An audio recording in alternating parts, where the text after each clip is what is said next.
Hey everybody, it's Kristen and Mary Fran, and today we are KS and MFB because we have a mega superstar on the show for you today. We have JLD, John Lee Dumas. We have been following him, learning from him for years. His work helped me transform my work. He is just absolutely extraordinary in terms of the things that he teaches you, but also just as a person. We know you are going to love John Lee Dumas as much as we do. He is the head of Fire Nation. He has the EOFire podcast that has had over 2,000 episodes, and we can also find him at eofire.com. You guys, he is bringing the heat. Here we go with John Lee Dumas. Buckle up, people. Hey, everybody. Welcome back to another episode of Brilliantly Resilient Live. We are on fire today. We have one of my favorite people, one of Mary Fran's favorite people in the house, in the Brilliantly Resilient tribe today. Be careful. You're gonna catch fire today. We got JLD in the house. What's up, JLD? Yo, I am fired up to be here. Welcome from lovely Puerto Rico, where the sun is shining, the birds are singing, and hold up, one of your favorites? Like, I was promised that I was your number one favorite. I'm out of here. Well, the cat's out of the bag. All the other guests from Brilliantly Resilient, sorry. No, we're so excited. We're so excited to have you here. We have been learning from you for years. And then we literally have had some places where we're a little stuck. We've got people that are stuck and we're like, who can help us with this? John Lee Dumas. You are the guy. You are the man. So we have so many things that we want to talk to you about today, but I think the first one that we really want to jump into that is such a relevant word these days is resilience. You know, we both have had our personal sucker punches, and now the whole world's in this collective sucker punch. So, like, what role has resilience played not only in the creation of EOFire and of your work, but like now that everybody's reeling, how do you guide people and tell them to use that skill to keep on going? It's a great question. It's a fantastic word. I'm glad that you guys are highlighting it because it's critical to understand the importance of what it means to be resilient. And there's a reason why when I sat down now 8 years ago, as I was crafting out what is my interview flow going to look like for Entrepreneurs on Fire. I'm going to have a daily podcast. I want to have the same questions that are really impactful, that are evoking amazing stories out of every single one of my successful guests. What are those questions going to be? And one question that I think really made the show was I had every one of my guests, and this is for the first 2,000 episodes, by the way. So for the first 5.5 years of Entrepreneurs on Fire, I asked every one of my guests, tell us about your worst entrepreneurial moment ever. Tell us that story. Yeah. And that was such a revealing part of every episode because you'd have these wildly successful entrepreneurs who a lot of people looked up to and admired and were, trying to achieve that level of success. And then you'd have them just like open up and tell this devastating entrepreneurial story of the time that they just got sucker punched in business. Some of them opened up and shared a really devastating life story. Mm-hmm. And the key thing was they were on Entrepreneurs on Fire, not because of that worst moment, but because they were resilient enough after that worst moment and that worst time in their life, business-wise, to get back up and try again. And for a lot of them, they learned amazing lessons during that moment. And that's why they actually became the success that they were and were being featured on my show, because I was always looking for the most successful and the most inspiring entrepreneurs, but every single one of them, without fail, had a worst entrepreneurial moment that they told in depth. And I think it was so important for the listeners to hear that, guess what? Like, that is part of everybody's journey, is getting sucker punched, falling down, failing, flopping. I've experienced it multiple times. but every one of my guests, no matter how successful they were, and sometimes the more successful they were, the more times they had, and the more stories they had about those worst moments.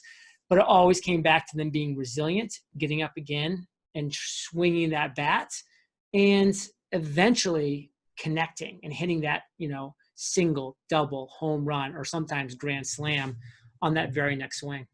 And I think that is the reason there's a million reasons, but I think that's the number one reason. I know that's why I love the show and why I learn so much, but I think that's what is so strong in your community and why your community is so ginormous, because it just, we want to see all those successful traits and what people did to succeed. But when you hear that they were down and out like you are too, and it makes everybody come together like it's just a tribe vibe that we really all need to know that people do fail and you get back up. Yeah. Tribe vibe. You're coming up with all the great words today. Isn't it great? Isn't it great? Value bombs, baby. We had a guest on our show once, and we said, she was talking about her failure, and we were like, yeah, we love a good screw up, because all these people have screw ups. And and this idea that you were talking about, and that kind of actually leads into another question. Like we say, being brilliantly resilient requires action. And that is one of your things. Like you just said, you got to get up and you got to keep swinging the bat. So given this environment where nobody knows what direction to point the bat in, like because the rules seem to have changed, how do you advise people to get up and take action when like everybody's like, well, what the heck do we do now? For me, it's just like, listen, you're a human being. You're going to have doubts. You're going to have fears. You're going to have struggles, obstacles, and challenges. Like that is part of life. There's never been a human being throughout the 70,000 years of Homo sapiens that hasn't gone through some form of struggle, obstacle, and challenge. So when that happens, just be like, wow, how lucky am I to be alive? Because, one of my favorite individuals that I listen to a lot, consume his content, is Gary Vaynerchuck. And he loves to say, like, you're literally a 400 trillion to 1 odds of you just being alive. So you're literally going to let like somebody who cut you off in traffic, like ruin your day when you literally are the living, breathing lottery tickets that is life. And so, perspective is so huge and so important. And I think like me going back, it's one of the most powerful things that helped me launch a business in the entrepreneurial space, which is so difficult because I was scared. I was, I had so many doubts and fears about what my business could possibly become. I had no idea what the future was. I mean, looking back in hindsight, it's easier to be like, okay, like things were probably going to work out. It wasn't like that when you launch anything. Yeah. But my perspective was, man, I spent 13 months in Iraq as an officer in the U.S. Army in a war zone in charge of 16 men, 4 tanks. 4 of my 16 soldiers gave the ultimate sacrifice and, did not return, from that tour of duty. I mean, that's real. I mean, that's devastating. Is somebody leaving a comment on my show notes page about how they don't like my voice really that bad comparatively? No, it's all about perspective. So I was able to keep things in perspective, and it's not easy because we love as humans to slide out of perspective, but I really worked hard to keep myself in that perspective and say, how lucky are you just to wake up in your own bed, not have to go out and potentially get shot at or have an IED explode under your vehicle. Like, I'm just grateful just to be, back in a safe environment and being able to work on something that I'm enjoying so far. And I'm going to still struggle and have obstacles and challenges, but let's keep things in that perspective. So I think that's one of the bigger lessons that I really try to keep kind of pounding into the all of my listeners and people that ask is, I get it. You're scared. I get it. You have fear and you're doubt and you're struggling, but keep things in perspective. I mean, you are living in this amazing world where you at least have this chance to try. So why would you just not keep trying? I love it. I love that you mentioned Gary Vee. I love him. And my 2 boys both recently started podcasts. One's a video podcast and one's audio, right? You'll love this. So my Mitch, who's very confident in all, he's like, Mom, he's doing the video one. He goes, I don't really want to do this. I think I'm going to look ridiculous. I think I'm going to, and I mentioned Gary Vee. I go, listen, Gary Vee's one of the most successful guys. Blah, blah. And he said in the first year, nobody watched his stuff. Nobody. Nobody watched it. First 500 episodes, nobody watched his stuff. I mean, that's 500 videos that he produced that nobody watched.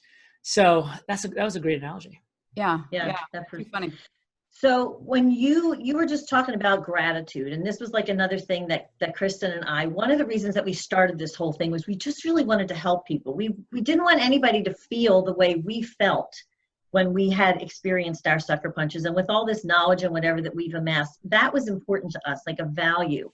And you and Kate went on not too long ago and talked about the racism and how that is something that's really upsetting to you. And so I guess the question becomes, do you find in all these people that you talk to that their value system is somehow infused in their work and that helps lead them to success? I think the people that do find success, there's a straight line drawn towards what they're passionate about, what they're curious about, what excites them in this world, combined with what knowledge do they have in this world, what skills, what value can they bring. You know, a lot of times there's a missing ingredient. It's people have one or the other. They're either just excited, passionate, and curious about something, and so that's all they have. There's no knowledge, value, or skills in the equation. And so that's just really kind of turns into a hobby for them. Like they're excited about it, they keep doing it, but there's no real value being added to the world.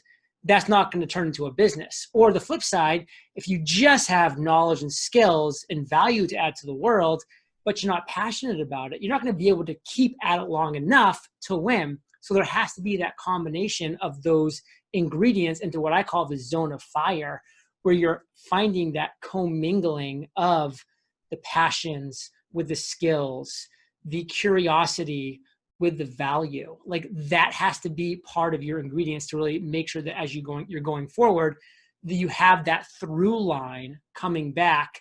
So I do think that you're completely right there. You can always kind of draw that direct line back to people's real core values, because otherwise you're just not going to be able to keep putting in the work day after day, month after month, year after year to be at it long enough to hit that tipping point. Because the tipping point is hard to get to. And, you know, it took me a long time to get there.